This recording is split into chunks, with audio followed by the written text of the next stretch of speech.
Hi everyone, this is Kevin from Britpop Banter. Just before we get into this episode, a quick update for you all. Les in this episode reads out a reminder about the bands from episode 1 that we considered. Thanks to your feedback, we've actually made some changes. So number 1, Portishead and Texas are out. The Britpop gods have deemed these guys outside of the genre, so they're gone.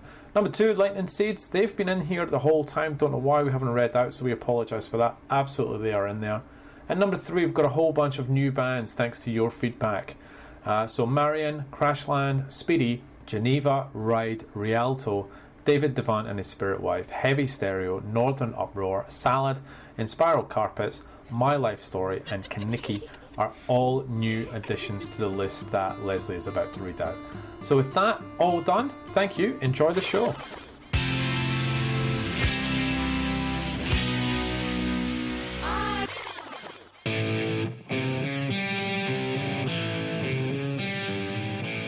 Hello and welcome to Britpop Banter. This is episode 2. This is quite exciting. Episode 2. My name is Kevin Dodd. I'm sitting here with Lesley Martin. Lesley. Hi. Hello, how are you? I'm very well. Merry Christmas. Merry Christmas. We are sitting here on Boxing Day and it's, 35 degrees today? Yeah, I've got sunburn. And you've got sun. You are badly sunburned. Yeah. You'd think you'd know being Scottish that you and the sun don't go together. Well, clearly not. It's bad, isn't it, as well? You showed. I'm in a bit of pain. Makes me laugh. Anyway, so a couple of plugs, obviously, before we start. So Twitter, at Britpop Banter. Facebook, we're just at Britpop Banter if you want to leave a post or send us a message. Or email us, britpopbanter@gmail.com. That comes straight to us. And what we're looking for, any sort of questions, feedback, thoughts on the albums that we're covering, or anything that stands out for Britpop for you. And we'll kick off with our disclaimer. I've cut it a bit. It was a bit long-winded than the first one. I think I covered everything. But it was nice. It was nice, and I feel better for having it in, because especially for this episode, I'm going to struggle to be... I said I would try and be on the fence. This is a tough one for me, so I'm going to stick behind this disclaimer. So all views expressed on this podcast are 100% our own, and while we poke fun at some bands and artists, we respect their talent and sacrifice to create the albums. That's nice. I think that covers it. It is nice. I hope you keep that in mind today when we're talking about this particular album. Yeah, I'm going to try. And you know, the last episode we sort of said, you have to convert me on this album. I have listened to this album pretty much every day since we caught up, and my view has actually gone backwards on it. So we'll talk about that in a second. You're a bit backwards. I can see you chomping at the bit already. So let's do a quick recap of the first one, which was our sort of intro. I talked about the 2018 being a great year of music. What I didn't do was sort of cover the majority of the Britpop bands. I missed a couple of the names of the albums and ratings, so I'll go through that in a second. But I talked about some of the dance albums of this year as well, and I missed 2 that I particularly want to call out. I talked about the Orbital's new album, and I talked about Prodigy's.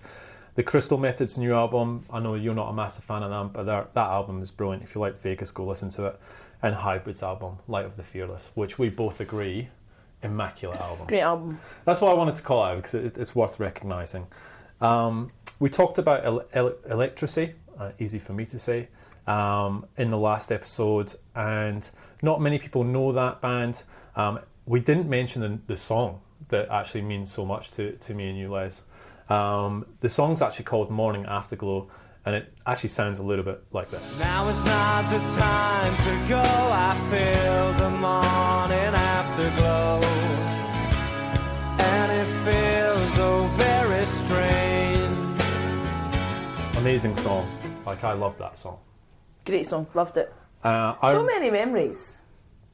If you remember that song and it means something to you, or if you like it, hate it, whatever, just send us an email, let us know. We were running out of time on the last episode, and I sort of flew through the bands that we covered, and I think it was 664. Where's your spreadsheet now, mate? I don't have it. But to be fair, I've got notes, and you do too. I'm impressed. You've come actually doing homework. I did my homework. I always do my homework. I did it last week. You didn't know it was just in my head. It was... I'm impressed. I mean, I can't read your handwriting. I mean, it's not for you to read. Who writes these days as well? Anyway, fair play. You've done some homework. We'll go through in a second. But what I thought, why don't you just quickly, well, I say quickly, that's what I did last time and probably skipped over some. Do you want to take us through very briefly the bands that we've covered? Let's not cover what we've not talked about, but the bands that we have covered. All of them. Well, just do a very, very quick recap of the names of the bands that are in this list of Britpop albums. So we've got Ash, Audio Web, The Auteurs, Yep. Bernard Butler, Yep. Black Grape, Yep. Blue Tones, Blur, Boo Radley's. Why are you taking a deep sigh there? Because it just... Was that on the Boo Radleys? Can we just take it out? No. Okay. Cast... It's too late. I've done all the work. Great. Catatonia. They're not in the top 50 though. Well, that's what my point is, that I've done I've listened to their albums and I've bought their albums. It's too late to be culling them out now. You're right. Corner Shop, Divine Comedy. Yep. Your favourite. Dodgy, Dubstar, Ecobelly, Elastica, Electricity, Embrace, Garbage, Jane Gomez, Happy Mondays, Head Swim, Hurricane Number 1, Ian Brown James, JJ72, Kula Shaker, Long Pigs. Kula Shakar, we've talked about that. Is it? Manic Street Preachers, Manson, McCalmont Butler, Menswear, Oasis, Ocean Colour Scene, Paul Weller, Placebo, Portishead, Primal Scream, Pulp, Radiohead, Reef, Seahorses, Shed 7, Skunk Anansie, Sleeper, Space, Spiritualised, Stereo MCs, Stereophonics, Stone Roses, started Britpop, Suede, Super Furry Animals, Supergrass, Supernatural, Terror Vision, Texas, The Charlatans, The Verve, Top Loader, Travis, Ultrasound. Thank you for that. Now, I want to turn the tables on you, Mr. One-Liner. I've never been called that in my life. No, well, it's a fair point. I'm going to give you... Because I was thinking about this for the last couple of weeks now. You clearly set me up with the bands that you asked me, because out of all those bands, and they are great, you picked the 5 that are rubbish. So I'm going to now turn the tables. Okay. I might not be as mean as you, but I'm keen to hear what your thoughts, and I'm sure that our listeners would be keen to hear your thoughts. Go on then. So I'm going to give you a couple. Go. Paul Weller. Wasn't on my radar as much as yours when we were kids. However, that's my fault for not being into him as you. He is amazing. Towards the end of the decade, albums sort of lost a bit of their sheen, but you can't go past Stanley Road and Wildwood and just tremendous albums. And you discovered them. You were the one that put... That's all you. You put me onto Paul Weller. Thank you, everyone. I hope you heard that. So, Travis. The man who redefined who they were as a band. However, I don't think they ever got back to that greatness. I don't think it redefined them. I think it defined them. Okay, yeah. Nothing before or after. Good point. Good point. Because if I listen to the Good Feeling versus the Man Who, they're two completely different albums. So I think you're right. Thanks. Dodgy. I love Dodgy. They have some amazing big hits. Grassman, for us, is one of our favourite songs. Great song. Ever. And unfortunately it doesn't really get talked about. You never see it in any sort of list, and it is an all-time great. Now that is a final hurrah. I asked you last week never to say that again. Nobody speaks like that. I'd rather you swore than said final hurrah. Well, so 10 minutes in, no swearing. We're going well. Well done. All right, yep. Let's go one more before we kick off. Yep, sure. Supergrass. We have different opinions on Supergrass. I love Supergrass. In It For The Money is one of my favourite albums that I still listen to on a regular basis. Do you? I do all the time. Brilliant album. I really like Supergrass, and some of their later albums are fantastic as well. So I've only got good things to say about them. Oh. There you go. You didn't give me anyone bad, I don't think. No, because I'm trying to be nice. You were nice. Thank you for that. I mean, we've still got a few bands to go through, so we'll go through a few of these each. Well, we're about to talk about one of the bands that I don't particularly like. So that's why I left it. Thank you. That's a good point. All right. So now that we've gone through the list of bands again, I just wanted to reconfirm some of our ratings. It's 3 simple things. What did the album mean to us when we were sort of younger?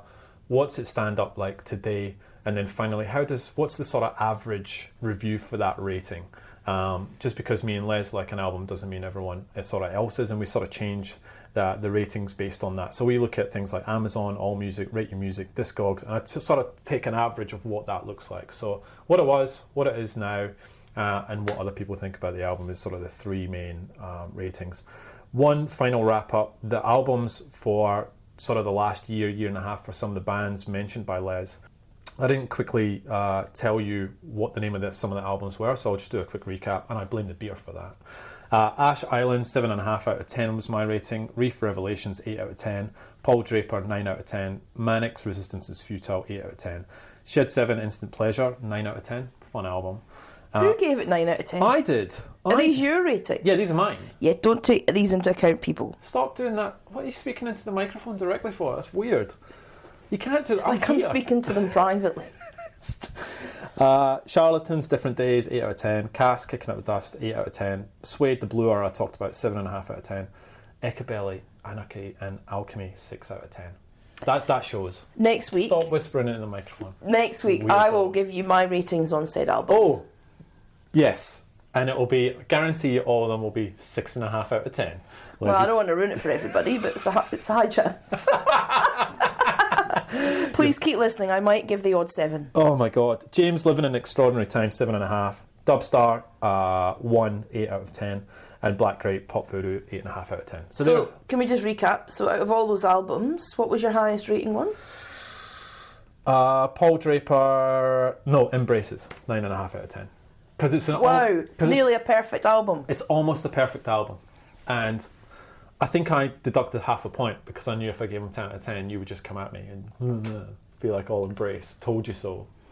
But you still need to listen to that album. So I'm looking forward to see what you say, because you might, if you come in with your 6.5 out of 10, it's going to be hilarious. I would like to also comment that Kev will talk a lot about how I introduced him to bands and it took him some time to get on the bandwagon. Oh. That's been a regular theme of our musical journey. Lies. He'll also probably at some point throughout this podcast try and own albums and bands that he listened to first. That will all be a lie. So just putting that out there. Thanks. Anyway, moving forward. I think that... No, let's just address that. I think that's only happened about twice. Oh, please don't. You'll message me and be like, how have you Dirty Vegas. When was that released? That's almost as... That's when it all started. Paul Weller, Dirty Vegas, Embrace. Christ, here we go. The Beatles. Kev is the only person on the planet to actually buy Revolver by the Beatles and take it back to the shop. You couldn't wait to get that. Because he didn't like it. I knew you wouldn't let that go. Because I can't let that go. I'd like anyone to email, write in, go on our Facebook page. Anybody who knows anybody else who bought Revolver by the Beatles and took it back to the shop because they didn't like it. That's a good accolade to have, though, being the only person. I'm not sure that is. What gets me is, I'm glad I just returned it. Because if I had returned it and exchanged it, you would have never forgotten the name of that album. And chances are it could have been TerrorVision. You know what I mean? Like, I would have lived to that forever. But well, you're going to live it forever anyway, regardless if you exchanged or not. But you took it back to your little John Menzies, where you used to work, bless you. They would have been laughing at you. I mean, what did the person behind the counter say? Oh, no worries, sir. To be honest, he probably didn't know who they were. It was probably some spotty 16-year-old on work experience. Hopefully. No, it was just you. We haven't even started on Primal and you're already having a go. Yeah. All right, okay, so number 50. So we sort of said at the end of the last episode what number 50 was, and we'll do it again every sort of episode and announce what the next one is. Screamadelica. Now, you were ecstatic by the fact that this got in. Over the moon. Let me ask you this. Yeah. Would you have expected it to come on a top, like number 50 in a top 50 list? I would have thought happy it placed? I would have thought it would have been higher. Really? Yep. Okay. Well, and we'll talk about what rating you gave it and what I did a little bit later. And I've listened to this album a lot, like I said, and I look at the list of albums that didn't meet it, didn't get in the top 50, and I would have much rather had that replaced. However, I am extremely rare in this situation. This album, very few people dislike this album. And we'll talk about what sort of some of the reviews it gets and, you know, my struggle to actually find some people who didn't like this album, like I don't. But it is universally, I would say, pretty much loved, and it's an iconic album. I don't get it. Tell me, what am I missing? A taste in music. That's harsh. All right, let's talk about the album. All right, so this was released in 1991. We were 11 at this time. Yes. So obviously I had no clue about this album when we were sort of younger. You were not, you were older. Oh, you were 11. I know my age, thank Okay. you. Thank you. Thanks for correcting me. All right, so this is their third album, so they'd been around a little while. The previous item was their self-titled Primal Scream album in 1989. And what followed this album was Give Up But Don't Give Up. Number 2 it got to in 1994. They'd been around for 10 years before they released this album. Really? Mm-hmm. You have done your homework. I have. So, they were founded in 1982, but Bobby Gillespie was also in the band Jesus and the Mary Chain. Didn't know that. He was the drummer. He was the singer in Primal Scream, but he was the drummer in Jesus and the Mary Chain. Doesn't surprise me that he was a drummer. And he is... And actually, one of the other points I'll talk about later on, there were Primal Scream, Screamadelica and a Jesus and the Mary Chain album were actually both nominated for the same award. Oh, really? At the same time, yeah. Okay. So Primal Scream were a key part of the mid-1980s indie pop scene, but not particularly well known. I think Bobby Gillespie was more well known for Jesus and the Mary Chain. Okay. Have you ever listened to them? No, never. Really? Never. I'm not sure you'd like them. Okay. If I didn't like these guys, I'm probably not going to like Oh, you. no, they're very different. Oh, they're very okay. indie. Okay. Very indie. Okay. Because it was only towards the end of the 80s, early 90s, that Primal Scream started to incorporate that more dance music element of it. Yeah. Bobby Gillespie started going to raves. Right. Got a little bit excited at these raves, as people do at raves. Met Andy Weatherall. And then that's when they came together to actually bring together the Screamadelica album. And this was actually the album that brought them into the mainstream. Yeah. Okay. What is it about the album that you don't like? I don't think the album knows what it is, and that's I don't think it. And I've got a quote somewhere in my notes, which we'll get to in a second. But to me, it doesn't seem like it's a well thought album that progresses, and at times you have no idea what this album is, and I really struggle. First of all, songs are way too long on some of them. Some of the songs are way too short and don't do anything, and I just find it too hard to move between this excellent, and some of the songs are excellent, indie guitar punching, really, really good songs, and then you move into this really slow, plodding electronic. And don't get me wrong, there are moments of that I move to and I'll go, I like that, but then it'll repeat itself for 3 or 4 minutes and I'll zone out, and I don't know. It just is. I think I don't see it as a well put together album. I have a quote that I want to Here we go. read to you. Great. So Pitchfork magazine, so that the music magazine. Yeah. Yep. So they praised the album in a 2003 list of the top 100 albums of the 90s. Okay. And they said Screamadelica's atmospheric and imaginative hybrid of past, present and future captured its moment in vivid colour and splendour, and it still radiates with a kaleidoscopic glow. Oh, Discuss. Absolute drivel. I'm going to try not to swear. You know what? I do concede that the different styles of music was like the fact that they had, like I said, the guitar songs, and then they moved to this sort of electronic dance songs. I mean, that's ahead of its time. To even trial an album like that, I understand that. And you're talking, this is 1991, right, where they're doing this.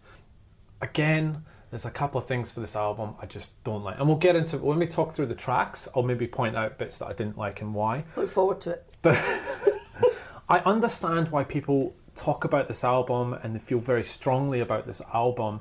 And this might be just me.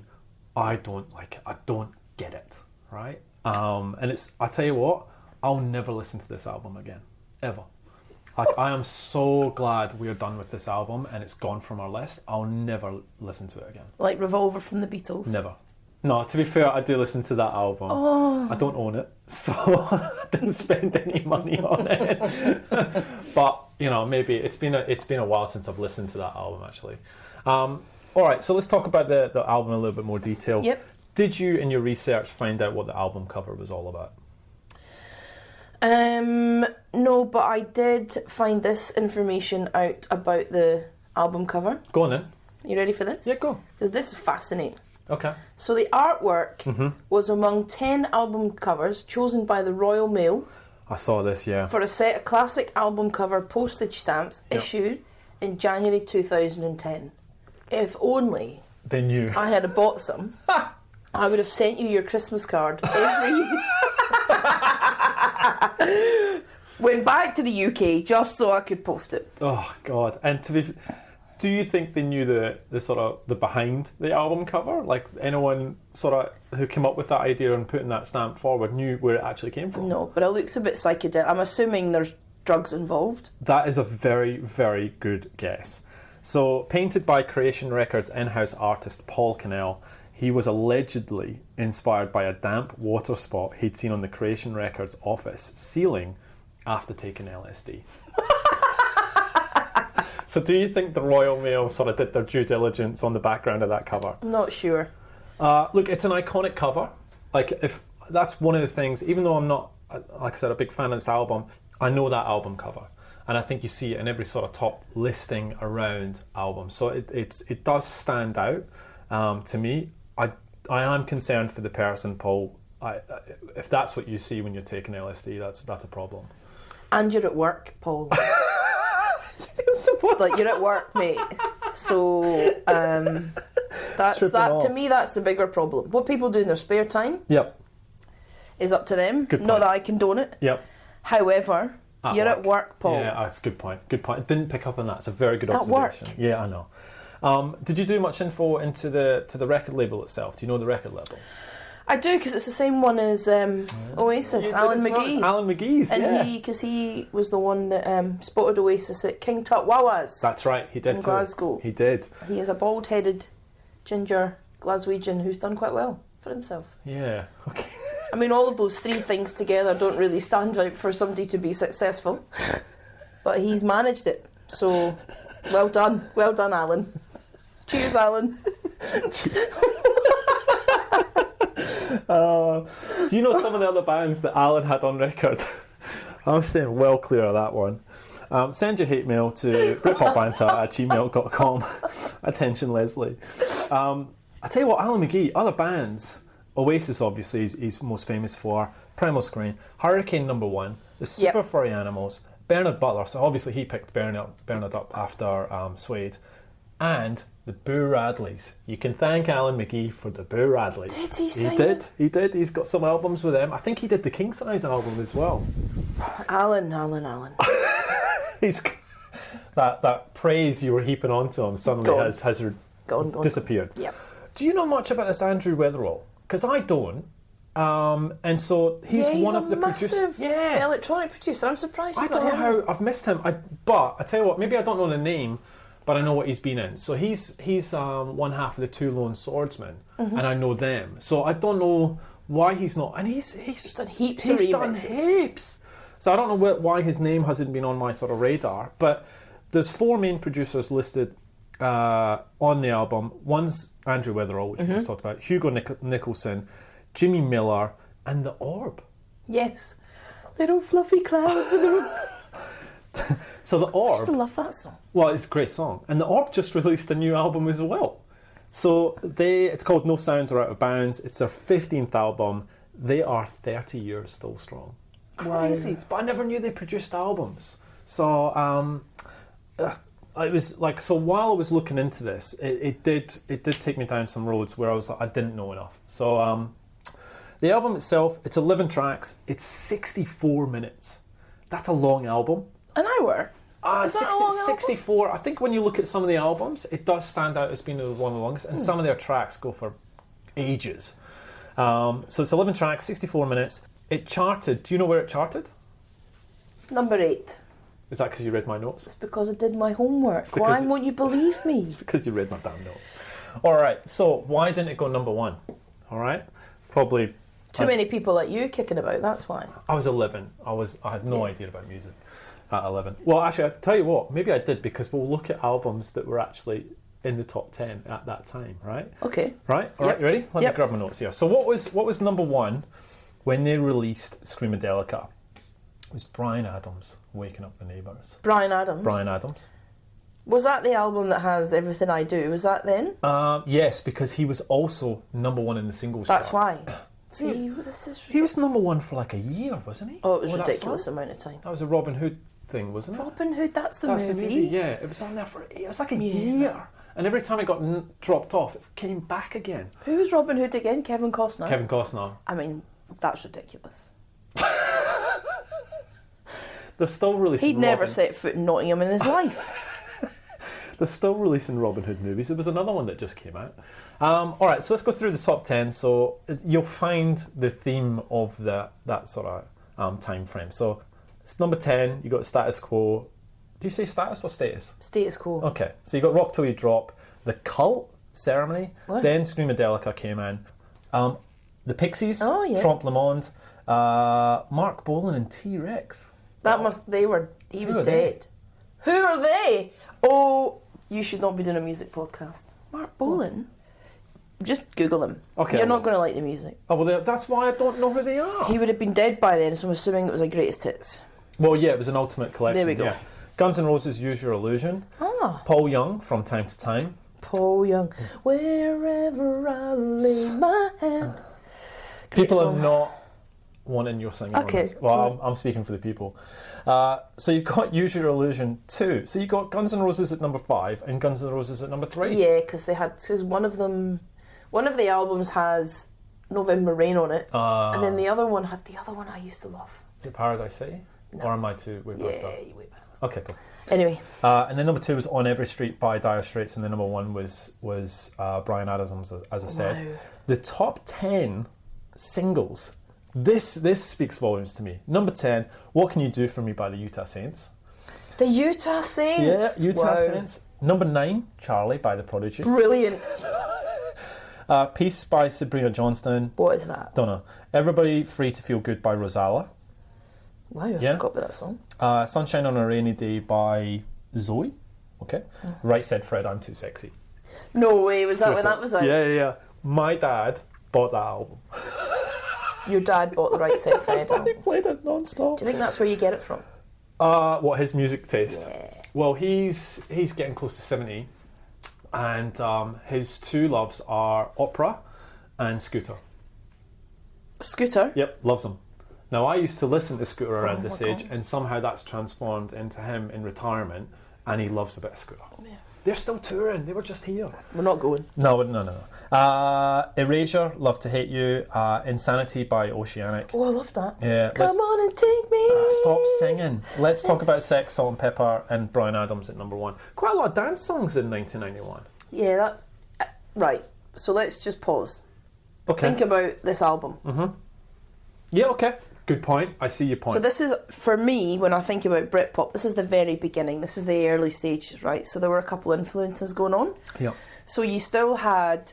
We talked about the grunge part, and we'll talk about a couple of awards and things that album was nominated for, and who was around about at the same time. Okay. That was the same year that Nirvana released Nevermind.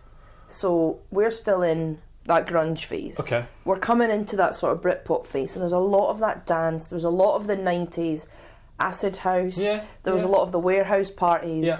A lot of those. I feel like Screamadelica they were an indie band. Bobby Gillespie was in Jesus and the Mary Chain, very much an indie band. Met Andy Weatherall, started to merge the two influences, and I think this album, for me, you can see, because Moving On Up is not a dance song. No, not it's at all. not. It's a very much could be on an indie album. You see the other influences coming in. So I think that's quite interesting that those are the songs that were around at the same time. You've still got your you know, your international charty ones like Bryan Adams and things. Yeah. Salt and Pepper, they're still there. But you can see the influence is starting to creep in. Yeah, I can see that. Okay, all right.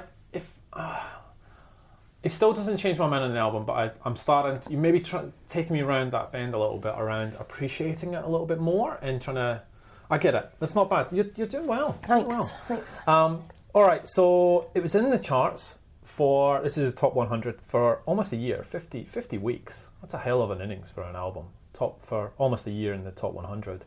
So this is, you talked about the fact that this really pushed them into the limelight, got them into the top 10, and they won numerous awards and accolades. Do you want to take me through this? I do. Because you've done your homework, yeah. So. And something really interesting came out of my research when I was doing this. So, the very first Mercury Music Prize was awarded in 1992, and it was for Screamadelica.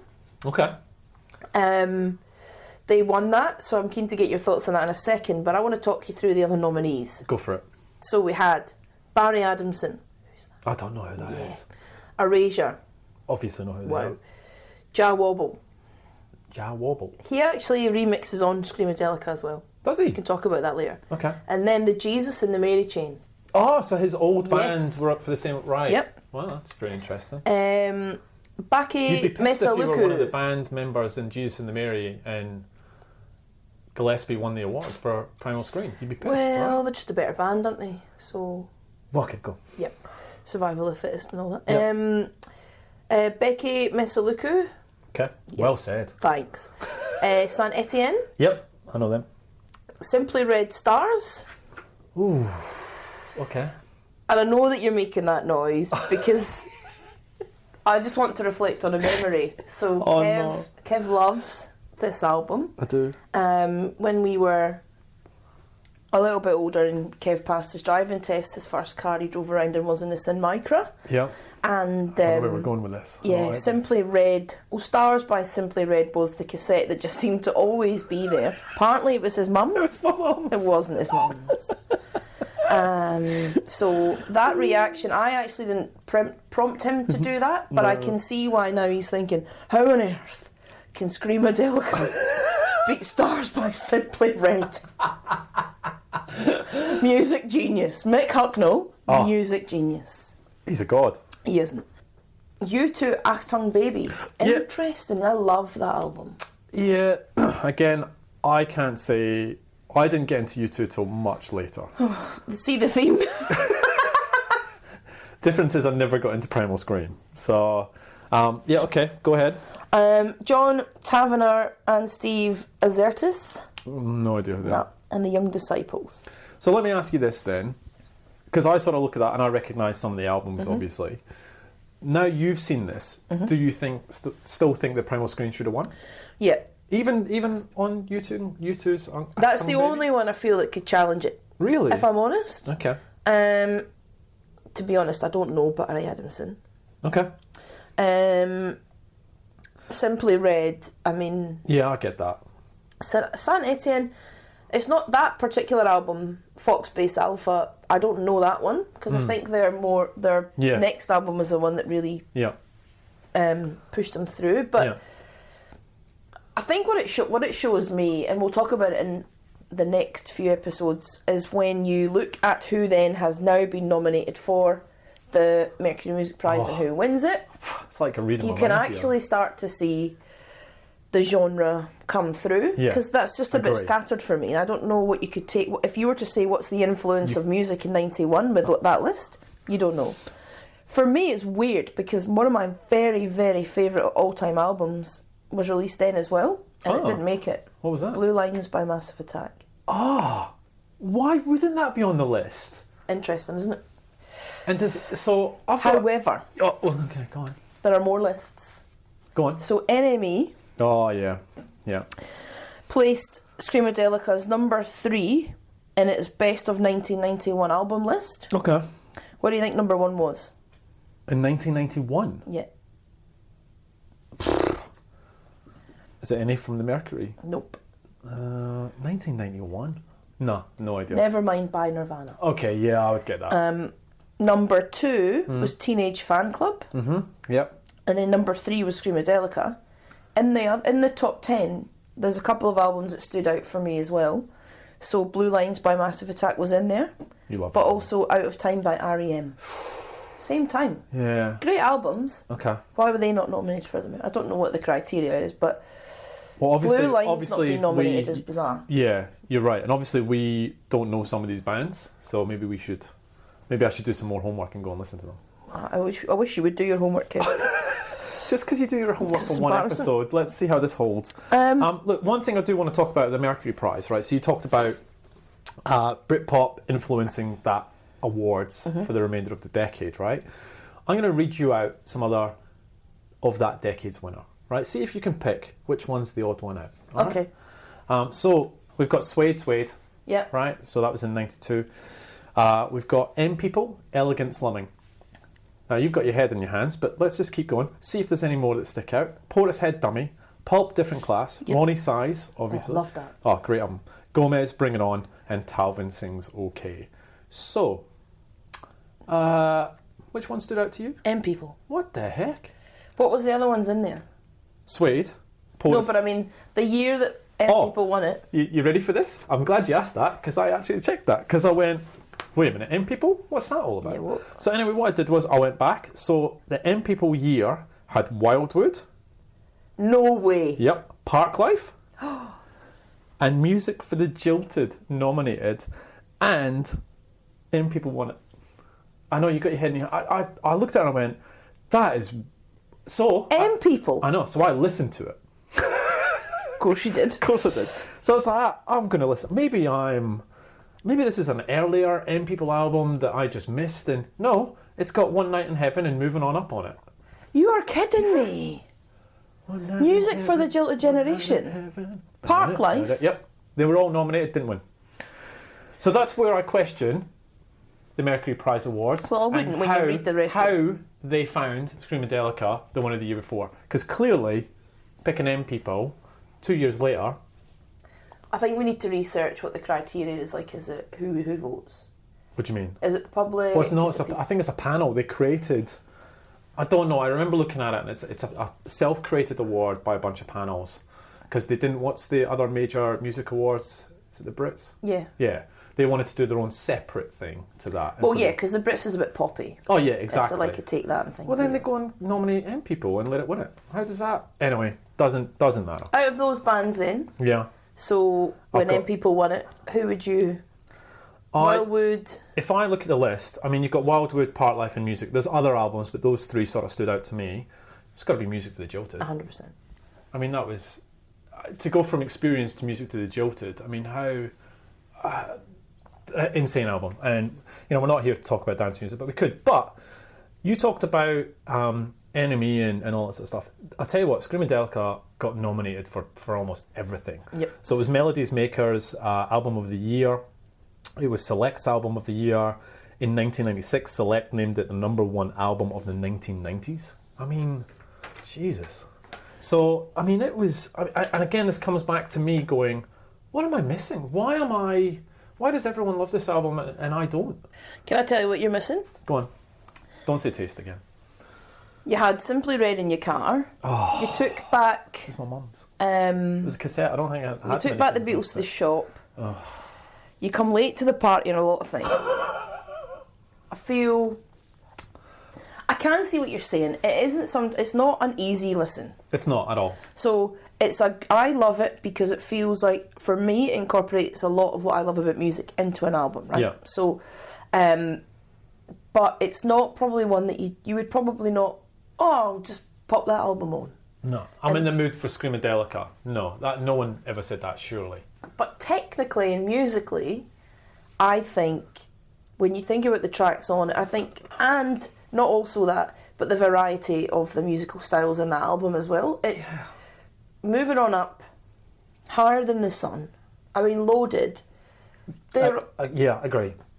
This is where I think you are onto something, because technically it is going to stand up more than some of the albums we review, which will be just a straight, 4 members in a band, and it's just it's a similar sort of music all the way through to the end, right? This, I agree, technically, the work that went into it, the difference between the songs, and don't get me wrong, I understand that.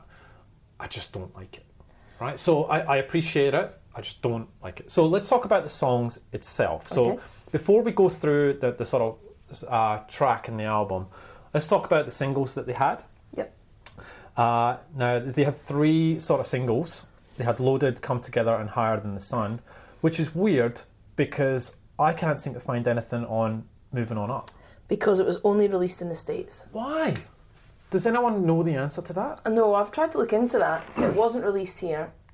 It was their breakthrough single and breakthrough album in the States. I can understand that because I'm not sure the others... We're talking about Britpop, right? So it was a moment in time in the UK. Yeah. And we were trying, if the definition is true, as a result of grunge in the US. Yeah. So if you can imagine, that's how heavily influenced that would be in the US. Higher Than the Sun, Come Together, Loaded, they wouldn't have broken through. Moving On Up is the only track on that album that you could probably say is mainstream. Agree. So if you're going to release a single to break into other countries, you're going to release that one. They didn't have to release it in the UK because we were already, it would seem... already down that path. They were attracting people. If you think the rave culture at that time was huge. I mean, if you've got people at work taking LSD looking at blobs in the corner, you can imagine how big the rave culture was, right? So that's the kind of music. And again, people were looking for that alternative. And this is very early 90s. This is before the likes of the main Britpop acts really took hold. Got it. And when you think about Music for the Jilted by The Prodigy being released then, that was before even electronic or dance music was really making. It was just starting. All of it was just starting, and it was starting in the UK. You can hang your hat on that album. So the 3 songs, Loaded, Come Together, and Higher Than the Sun. Loaded got to number 16, Come Together got to number 26, and Higher Than the Sun got to number 40. Right, so they didn't chart too well. They're not good singles. They're not. How do you perform that on Top of the Pops? We were still in that. You've also got to think about the time back there. I used to get £3 pocket money a week. I'd go and buy myself a CD single. Oh, okay. Right? Every week. Okay. Boom. I'd get it on a Saturday, I'd nip up to Asda, buy my little single, and bring it home. Now, people don't, right? They download tracks, they stream them. We went through this in the last podcast, but it's... What I think there is, they're not probably going to get played on Radio 1. People's access to music was purely from Top of the Pops, this is in the UK, Top of the Pop, hearing it on the radio, the ITV chart show. They weren't listening to it on Spotify, it wasn't being streamed, Apple Music, whatever. It was literally released into the chart. Whatever was in the charts is what people really had access to. Got it. They're not singles. They're not standing on Top of the Pops on a Saturday, banging out Come Together, an 8-minute long song. Well, this Come Together is interesting, right? So let's go in order because Loaded was released first, so that went to number 16. So one of the things is I'm watching their videos, right? And so Loaded is pretty generic. It's the band playing in front of what looks like an old Windows 95 screensaver. If you were to look back at that time frame, that's what a music video would look like. Come Together. It's a bit weird because it's the video that I found is different version to the album. So you talked about Come Together. It's a long song. And it takes a while to get to the sort of pinnacle of the end. It builds up and it builds up. How beautiful is it though? And this is what I have to mention, right? So if you go onto YouTube and you find the video, it's a guitar-y 3-minute version. It's totally different from what makes Come Together, right? But right underneath that link on YouTube is the Tea in the Park live version, right? Now, even though I am not the biggest fan of Primal Scream, that video, it gave me goosebumps the minute I watched, because the crowd, the background, the drum beat, the beautiful He's changing vocals. People, he's changing. And so, here we go. No, I'm just saying. And so, first of all, if you know why they released a different version of Come Together, let me know. Again, I don't know why they did. But the Tea in the Park version is amazing. Go and watch it. I thoroughly recommend it. It is amazing. Okay, so, all right. So, Higher Than the Sun. was sort of a live performance that was slowed down. It only got to number 40. And like I said, they were the 3 that they released. And I can see, looking at the track listing, it's actually... What would you release? You know, did they pick the right songs, or would you have picked something different? Well, this is the thing, right? So this is... I think my point earlier was it's not an album of singles. It's an album. It's kind of like a journey. It's one of those albums that... It stands up as an album. It's not a collection of singles. Some albums have singles in them. And for me, the only one really, and that's why they released it in the US, would be Moving On Up, because it's accessible. Do you know what I mean? It's upbeat, it's cheery. Yeah. It's a great song. I think I read somewhere, I'm trying to find it in my sort of notes, that the album itself, yeah, I've got it here, it was an interview with Uncut. And Billy said, and this is a quote, "We only saw it as an album towards the end. It was just a series of singles, B-sides and remixes, but there were 3 things that shaped it. First was getting a hit with Loaded. That gave us tons of confidence. Second, Andrew got us to buy an Akai sampler after seeing Andy Witherall with one.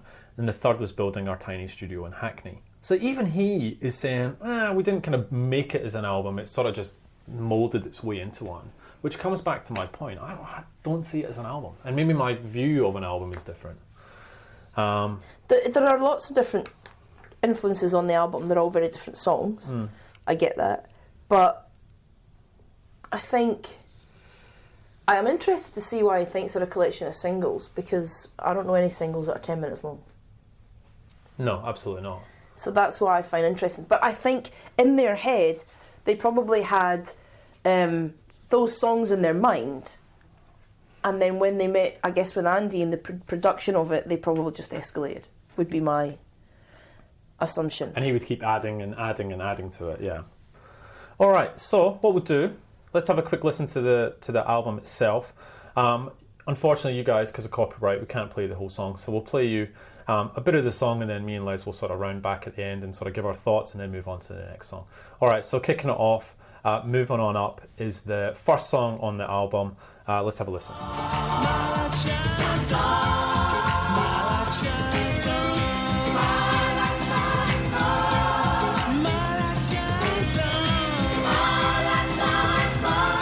All right, Moving On Up. You were bopping away to that. Love it. And to be honest, I was too. Like, out of 10, what would you give it? I think it would be up there because it's a great... an 8? Maybe a 9?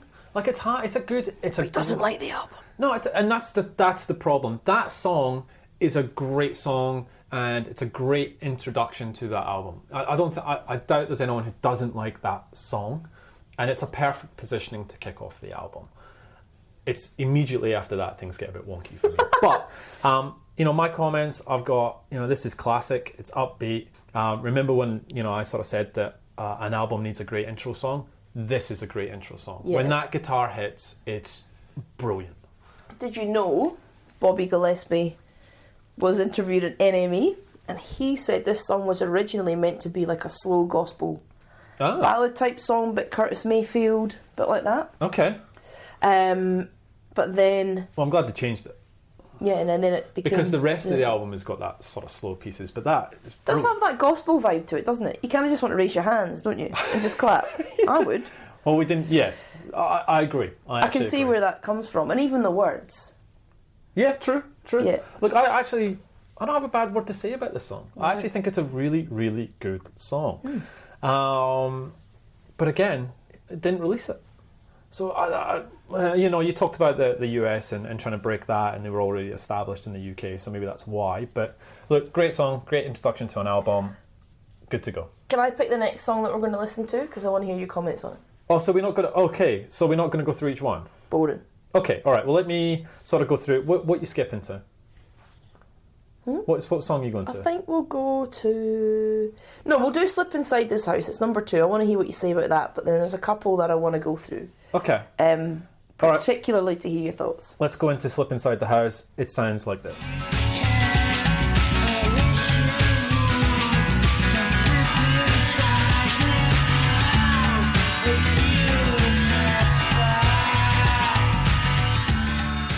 All right, I'll give you that. It's catchy beat. I quite like the change in pace, and I really like the piano riff that comes in.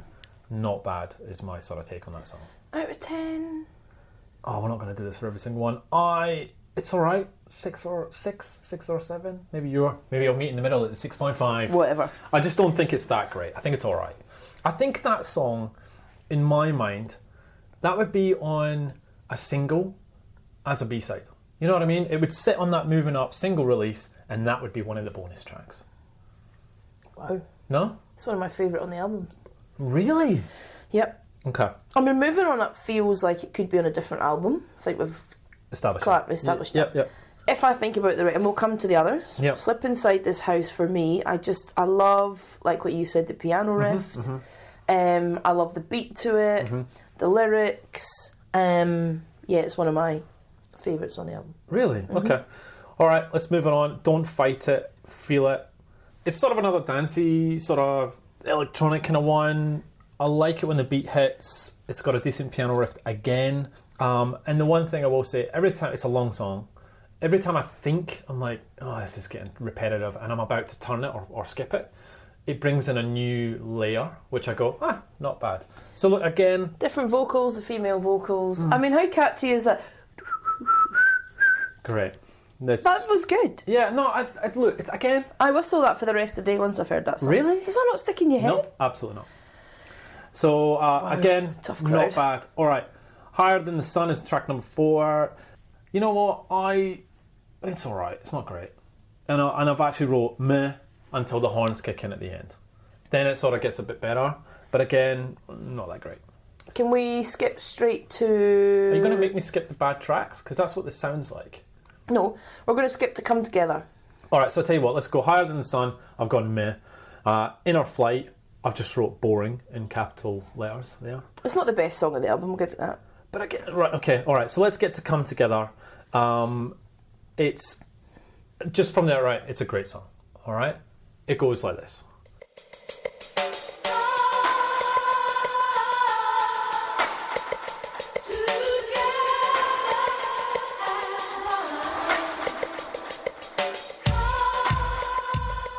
It does take a while to get going, I feel. No, you kind of feel that it's the right. I mean, it's like 7 minutes. I think it takes for the horns to sort of kick in. But once it gets going, that song is. I absolutely love that song. Okay, so I'm sensing a pattern here, right? So we've spoken about now 6 songs, and you liked 5 out of 6. No. Moving On Up, I liked. Slip Inside, I said was average. Don't Fight It, Feel It, average. Higher Than the Sun, meh. And Inner Flight, boring. Right. Where are you getting the fact that you didn't like Inner Flight, but you don't like Higher Than the Sun? I've said it was meh. Again, it's all right. But you're giving these songs. I feel like you like these songs. It's the ones that you don't like are clouding your judgment of the whole album. But isn't that the whole point of an album? You're supposed to like it end to end. But you're carrying on like... Right, okay, I don't know if we've covered this off yet, and this is probably a good time. Okay. What did you give it out of 10? What was your overall rating for this? We haven't covered this. I have ratings regret.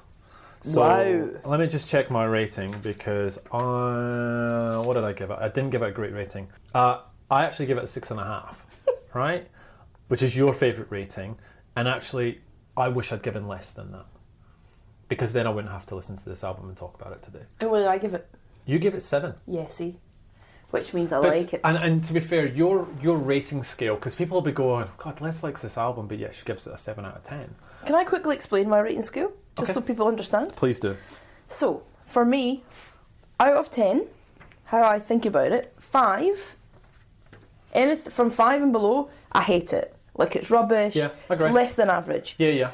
Once you get above, if you get to 6, it's an average album. 6.5, a little bit above average. When I get to 7 and above, I like the album. Then it's about how much do I like that album. So 7, I like the album. 8, amazing album. Yeah. 9, off the charts. 10. Yeah. So why was this a 7? Because I like it. It isn't my favourite out of all of the ones that we're going to talk about by any stretch. Yeah. But what I love about the album is the fact of when it was released, the sounds that it brought in, the fact that it brought a lot of different types of music into the mainstream. I do like the fact it sounds a bit experimental. Yep. It's not your normal type of album. Yep. And we'll talk about them, there are some songs that are not great. Yeah. But the other ones for me are just outstanding. And that's what raised my rating. Alright, well let's fly through the remainder of the tracks, right? So, Come Together, my final note on that, I get the journey that song takes you on, right? I get it, and I already talked about the live version at Tea in the Park, which was Goosebumps. Loaded, track 7's Loaded. Great song. It's a great song, goes like this.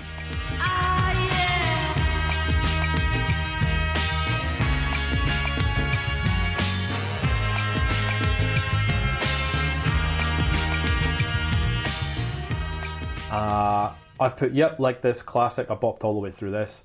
Track 8, Damaged. Didn't mind this. His voice, though.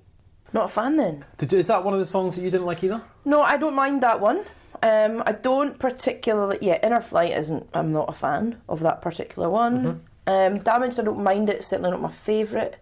I'm Coming Down, which from memory is the next track I'm not a fan of. Can you see my notes, what I've written about I'm Coming Down? Read that out. God awful. There you go. That's what I thought about that. Wow. Higher Than the Sun, a dub symphony in 2 parts. What's my notes say about that one? Just terrible again. Yeah, just terrible again. What did you think of that one?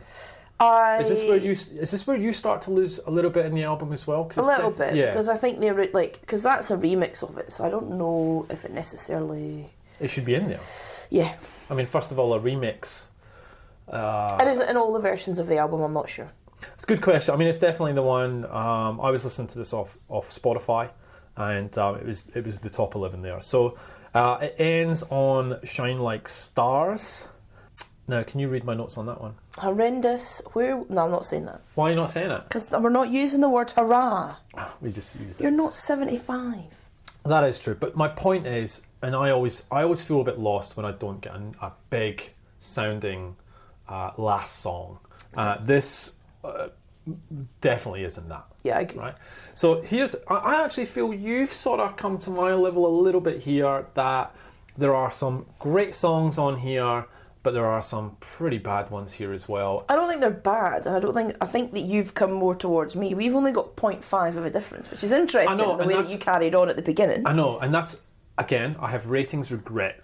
So I think when I first listened to this album, when you compare it against, when we had to listen to, 184 albums or whatever, this album, you'll see that in my ratings, I kind of like albums that are a little bit different to the norm. This obviously was very, very different to some of the other albums. And I think that's why at first listen I gave it that rating.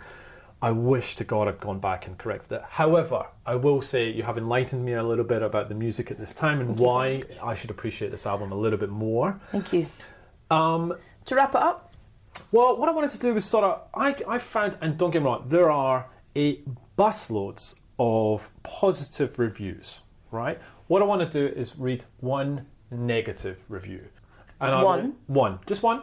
And I will concede it's extremely hard to find anything damning about this album, right? Okay. And I'm not going to go through the sort of accolades, but a lot of the quotes around this album being timeless. You can't overestimate the importance of this album. Like, very, very positive, strong. And it is timeless, right? Because what I love about it, that's one of the other things, that's actually just come into my head, is the fact that you know how you listen to an album and you go, that was definitely the 80s, yes. or that was definitely the 90s, or that was definitely 60s.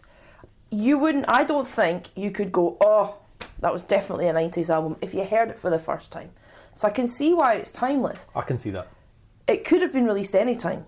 Yeah, I agree. I do agree with that, all right? So it's a classic, timeless album. Can you just repeat after me? No. Timeless album. Classic, timeless no. album. Timeless album. Classic, timeless. Let's expand on that, because there are some albums that we have gone to listen to that have not been timeless. Mm-hmm. And what we loved back then doesn't hold up 20 years later. And we will probably talk to those. I agree with your point, right? Let me read this negative review. It's the only one I could find. It's off Amazon. It's by a guy called Charlie OST. And I've wrote, in reply to another negative review, and it was just a one-liner, so it's not worth reading, but it's like he's talking to me, Kevin. You ready? Great. When this first came out, a friend told me that I should just buy it. That's probably what you would do. 100%. It was just so good. So I bought a copy and put it on, and by track 3 I was wondering if it would actually come to some point, take off and surprise me. By track 5, having sat through the repeating whistle track, I love that one. Having sat through, I actually started to hate this. I was seriously beginning to dislike this album. So I let it run through, gave it a few days, tried again, and still didn't like it so much that I took it back to Cobb Records in Porthmadog. I can't even say that, I apologise. Was this actually you, or you just pretend to be Charlie Lost? I didn't buy this album and traded it in. As ladies and gentlemen, we are floating in space by spiritual eyes shows how something like this could be done. Oh. Wait, Screamadelica is just a repetitive dirge. So the other day So is Charlie Lost. So the other day I saw it in the library and thought I would give it another try after nearly quarter of a century, and it still sounds rubbish. I am totally baffled as to what the fuss is all about, and how even now it is still getting rave reviews. It's just so mediocre. I'm in total agreement with the person before. That makes 2 of us, and I suspect there are many more who saw through the hype. Your thoughts? You are. I mean, I know you're sunburnt, but you're red with anger. Yeah. I saw it. Don't get me wrong, I had to go through a lot of reviews to find someone's talking negatively about this album. And it's just, I think if you sort of summarise, it's kind of where I'm at, where I just don't understand the hype.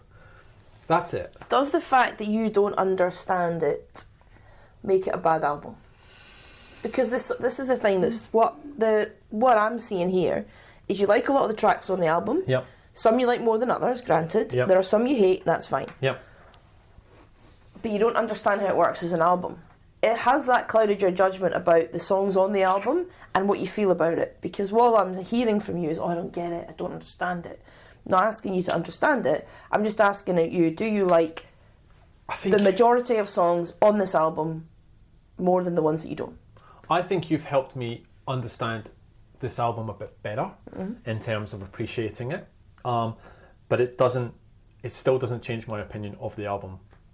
Don't get me wrong. So to put a point, the songs I like, I added to our Spotify playlist, right? So the Moving On Up, They Come Together, Loaded, all in there. The rest of the album is not getting near that playlist, all right? It's gone.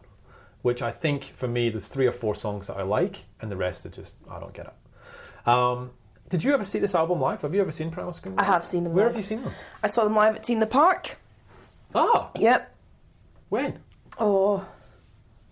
So it would have been, well, I hadn't left, 97 or 8. Right, okay. I'd have to look, yeah, because it was like one of the first Teen the Parks. Right, okay. And I saw them live in Glasgow before I came Are here. they good live? Very. Okay, all right. Well, I mean, Bobby Gillespie, you know how I said, you asked me last week, what do you think makes a great Britpop album? And I talked about a front person. That's true. Does it get more iconic than Bobby Gillespie? I'm not sure. I get the frontman thing. I mean, even in the Scottish, live, so yeah, helps. exactly. It does help, and even me watching some of the YouTubes and stuff like that, he is a great frontman of a band. And they're talented musicians, and I think that's the other thing. Yeah, that's another thing. And I would recommend that you listen to the Jesus and the Mary Chain, because we came to. I'll go back. Yeah. All right. Well, I'll tell you what. You go and listen to the albums in the sort of last year and a half, and we'll compare them against my ratings and how many 6.5s you give. Done. I'll go back and I'll listen to Jesus and the Mary Chain, and we'll report back in the next episode. Let's wrap it all up. So Primal Scream are still going very, very strong today. They're on Twitter at Scream Official. They have their own website, primalscream.net, which is a good website. They are here. They were here in February. So this year? Yeah, really? they were here. I think they were touring the 25th anniversary on album, but we missed them. So, however, in saying that though, you've converted me somewhat. Boom! I would go and see them live with you. Yes. There you go. Because after watching that clip and then hearing, I would love to see your passion seeing them live as well. Yeah. All their albums are on Spotify. Go to Amazon if you want to buy their album. There is, and let me get your opinion on this, there is a collector's edition of this album. Yep. Vinyl, DVD, CD box set, £120. Why didn't you get me that for my birthday? £120? You bought me a record I already had. Yeah, well, that wasn't my fault. All right, you could have bought me that. No. Put your hand in your pocket, please. I'm not buying you that. That's ridiculous. £120 for a collector's edition of that album. Let us, if you've got that, if you actually own that, if you've parted with your own hard cash for that, let me know what you think of it. Are you happy spending £120? Was it worth it? What's the additional content? Let us know. All right, we're done. That was a long one. I think because we had different opinions on the album. We still don't see eye to eye on it, but I think you've converted me somewhat to appreciating them more, which is what we set out to do. Do you have anything else to sort of add before we wrap up? No. Not really. I feel that that's been a good... I really think, in terms of the first album we talk about in this podcast, I love the fact it actually fired us both up in terms of how we felt about it. I think there's a lot of interesting information around, Primal Scream as a band and that album. And I am glad that it made the top 50. Good. So I'm happy about that, and I'm glad I got the chance to talk about it. Good. And I look forward to whatever the next album may be. Good setup. Thank All you. right, the next album, and this is going to be another fiery episode, I feel, because we don't see eye to eye on this one. Oh no. Oh, don't calm down. It's not that bad. All right, so the next album, number 49. I can see you cringing already. Yeah, I'm scared. Don't be scared, because it's an album I really like. That's why I'm scared. Okay, this is an album I like. I don't think you like it as much. Okay. I bet you a tenner you gave it a 6 or 6.5 out of 10. It is Dubstar, Disgraceful. Initial thoughts? I feel that is disgraceful that it's above Primal Scream.